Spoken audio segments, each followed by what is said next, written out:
Hello students, आज हम बात कर रहे हैं योगात्मक यौगिकों की। योगात्मक यौगिक जो कि अपन पढ़ेंगे कोऑर्डिनेशन कंपाउंड के साथ, यानी उपसहसंयोजक यौगिकों के अंदर। सबसे पहले बात करें योगात्मक यौगिकों की। ऐसे यौगिक सबसे स्पष्ट है कि योगात्मक यानी जब दो या दो से सरल यौगिकों का योग हो, यानी जब दो या दो से अधिक सरल प्रकार के यौगिकों को उनके आणविक अनुपात में मिलाया जाता है। उनके जो आणविक अनुपात में मिलाया जाता है उसको वाष्पित किया जाता है। वाष्पित करने के बाद जब उसको संघनित किया जाता है तो संघनित करने पर उसके मूल क्रिस्टल प्राप्त होते हैं और उन्हीं क्रिस्टल का जो यौगिक है उसी को हम क्या बोलेंगे, योगात्मक यौगिक कहेंगे। तो दो या दो से अधिक सरल यौगिकों को आणविक अनुपात में मिलाने पर उसको वाष्पित करके संघनित करने पर प्राप्त यौगिक आपका योगात्मक यौगिक कहलाएगा। और ये योगात्मक यौगिक दो प्रकार का होता है। पहले होते हैं द्विक लवण। द्विक लवण, द्विक यानी इसमें दो या दो से अधिक लवण होता है योगात्मक यौगिक है। परंतु द्विक लवण की विशेषता होती है कि जब द्विक लवण को जल में मिलाया जाता है तो अपने आयनों में पूर्णतः टूट जाता है। तो ऐसे योगात्मक यौगिक क्या कहलाते हैं, आपके द्विक लवण कहलाते हैं। जिस तरीके से जैसे अपन फेरस सल्फेट को और अमोनियम सल्फेट को आपस में मिलाते हैं, इसके साथ ही यदि इनके साथ वाटर अपन ऐड करते हैं, वाटर यदि आपने अच्छा मॉलिक्यूल लिए तो आपके पास में आएगा जब ये आप उनको एक मिश्रण अनुपात में मिलाया, वाष्पित करेंगे, क्रिस्टलीकृत करेंगे वापस जब संयुक्त होने पर, तो आपके पास में आ जाएगा FeSO4 डॉट NH4 का whole twice SO4 dot 6H2। तो ये जो प्राप्त हुआ इसको अपन द्विक लवण कहेंगे। और एक किस कौन सा द्विक लवण है, ferrous ammonium sulphate. Ferrous ammonium sulphate. Ferrous का F, अमोनियम का A और सल्फेट का S।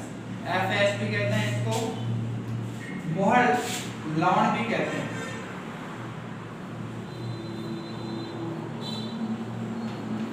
मोहर लवण भी कहते हैं। तो ये किसका एग्जाम्पल हो गया आपका, द्विक लवण का। इसके साथ ही और भी एग्जाम्पल्स है, जैसे K2SO4 यानी पोटेशियम सल्फेट।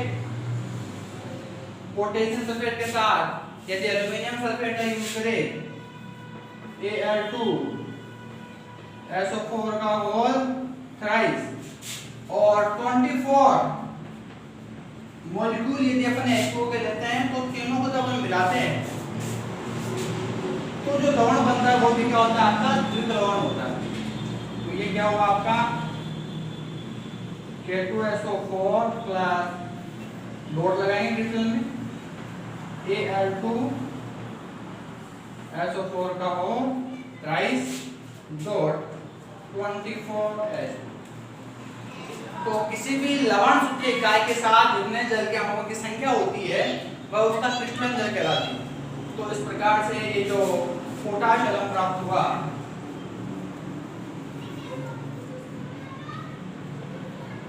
जिसको अपन फिटरी भी कहते हैं, इसमें जो क्रिस्टल जलों की संख्या है वो कितनी होती है, 24H2 होती है। और भी अपन एग्जांपल्स ले सकते हैं, जैसे KCl प्लस MgCl2, इसके साथ 6H2 मिलाते हैं तो आपका इसके साथ में मिलेगा KCl dot MgCl2 dot 6H2।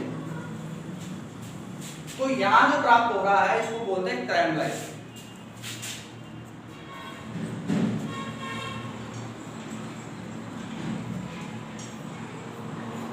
तो ये भी आपका क्या है, एक तरीके का द्विक लवण है। तो द्विक लवण की विशेषता क्या होती है कि अपने आयनों में टूट जाते हैं, और जब ये अपने आयनों में टूटेंगे तो ये पूर्णतः आयनित हो जाते हैं। पूर्णतः आयनित होने का मतलब है, जैसे मान लीजिए आपके पास में ये फेरस अमोनियम सल्फेट, आपको यदि जल में मिलाओगे इसको, तो जल में मिलाने पर फेरस कितना टूटेगा, Fe+2, सल्फेट का SO4-2, अमोनियम आयन टूट जाएगा NH4+। तो ये पूरा यौगिक जो है, योगात्मक यौगिक, ये जल के अंदर पूर्णतः क्या हो जाता है, आयनित हो जाता है। इसीलिए इसको अपन द्विक लवण कहेंगे। केवल ठोस अवस्था में ही स्थायी होते हैं, जलीय विलीन में स्थायी नहीं होते। ठोस अवस्था में होते हैं, इसलिए इनको अपन जालक यौगिक भी कहते हैं। द्विक लवण या जालक यौगिक।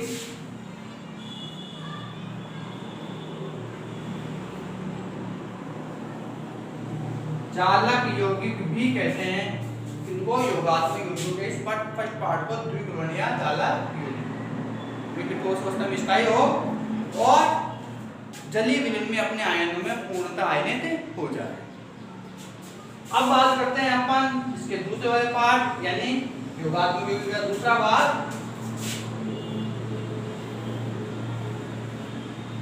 योगात्मक यौगिक का दूसरा भाग है आपका संकुल यौगिक। संकुल यौगिक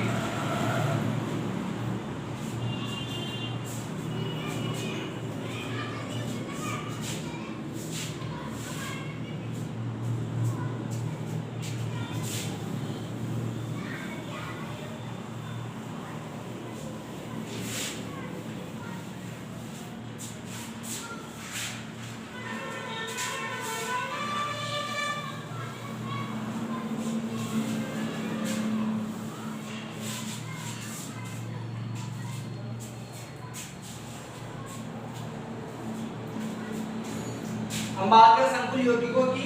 योगात्मक यौगिक दो प्रकार के होते हैं, द्विक लवण या जालक यौगिक। तो दूसरा संकुल यौगिक यानी कॉम्प्लेक्स कंपाउंड, जिनको अपन उपसहसंयोजक यौगिक भी कहते हैं, या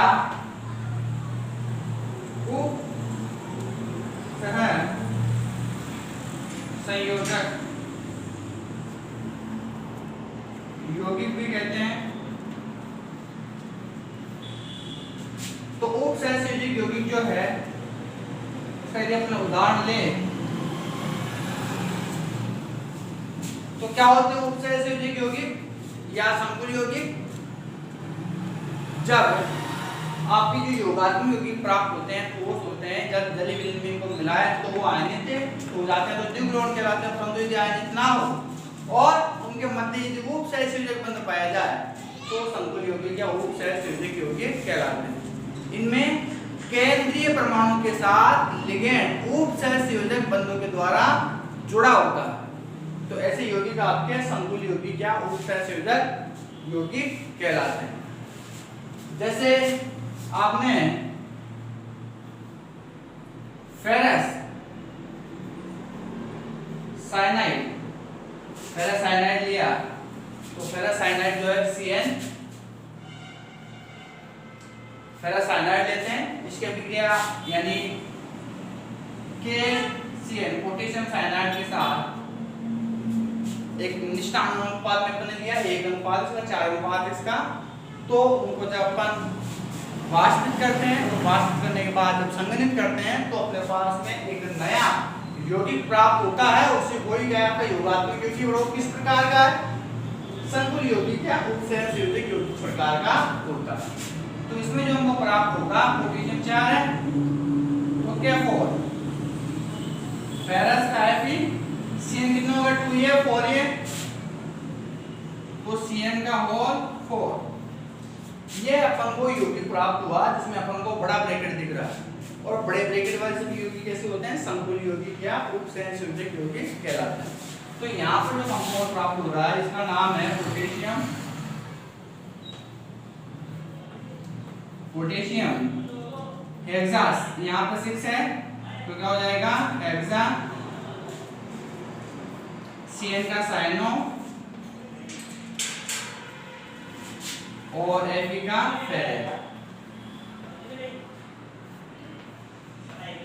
और जो इस फेरस की ऑक्सीजन संख्या इसका डिटेल्स देखेंगे अपनी नामकरण, जब अपन नामकरण पढ़ेंगे उपसंयोजक यौगिकों में, तो उसका पूरा नाम रहता है पोटेशियम हेक्सासाइनोफेरेट सेकंड। सेकंड यहाँ पर फेरस की ऑक्सीजन संख्या है। तो इस प्रकार से हम जो यौगिक प्राप्त कर रहे हैं वो क्या है, आपके संकुल यौगिक है। तो इस संकुल में यानी जो बड़े ब्रैकेट में जो समन्वय मंडल है ये पूर्णतः आयनित नहीं, यानी आयनित होता ही नहीं है। आयनित होगा तो केवल कौन होगा, पोटेशियम होगा। और संकुल में स्थित दोनों केंद्रीय आयन या परमाणु CN इसका लिगेंड, ये दोनों जल में हो चाहे ठोस अवस्था में हो, जैसे है वैसे की वैसी अवस्था में पाए जाते हैं। तो इस प्रकार से हमने देखा योगात्मक यौगिक दो प्रकार के, द्विध्रुवण और संकुल यौगिक। संकुल यौगिकों में फेरस साइनाइड की क्रिया जब अपन पोटेशियम साइनाइड से करते हैं तो हमको जो योगात्मक यौगिक प्राप्त होता है वो